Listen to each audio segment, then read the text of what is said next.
কোনো রকম মশলা ছাড়াই শুধুমাত্র এক ফোড়নে এত সুন্দর শাপলা রান্না করা যায়, সেটা একবার রান্না না করে খেলে আপনারা কখনোই বুঝতে পারবেন না। আজ আমি আপনাদের সাথে শেয়ার করব ইলিশ মাছের লেজ দিয়ে শাপলা রান্না। প্রথমেই শাপলার আঁশগুলোকে ছাড়িয়ে নেব আর তারপরে ছাড়িয়ে রাখা শাপলাগুলোকে ধুয়ে নেব। নতুন রাঁধুনিদের জন্য দেখাচ্ছি কি করে শাপলার আঁশ ছাড়াতে হয়।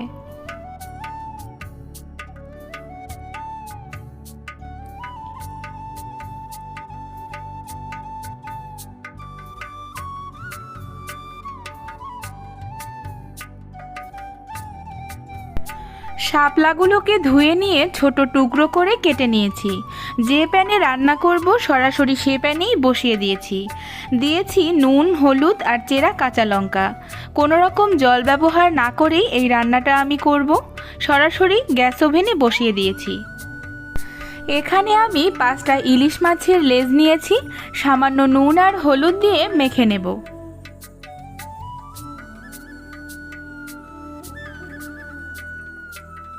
দশ মিনিট মিডিয়াম ফ্লেমে শাপলাগুলোকে রান্না করে নিয়েছি। অনেকটাই জল বেরিয়েছে আর শাপলাগুলোও নরম হয়ে গেছে।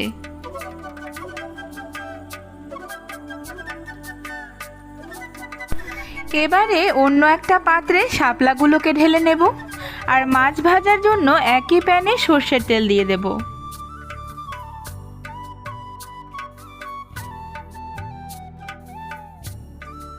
তেল গরম করে নিয়ে মাছগুলোকে উল্টে পাল্টে 3 মিনিট ধরে ভেজে নিয়েছি। এবারে তুলে নেব। একই তেলে ফোড়নে দিয়েছি শুকনো লঙ্কা, গোটা জিরে আর রাঁধুনি। ফোড়ন থেকে সুন্দর স্মেল ছড়ালে বয়েল করে রাখা শাপলাগুলো দিয়ে দেব আর একই সঙ্গে মাছগুলোও দিয়ে দেব।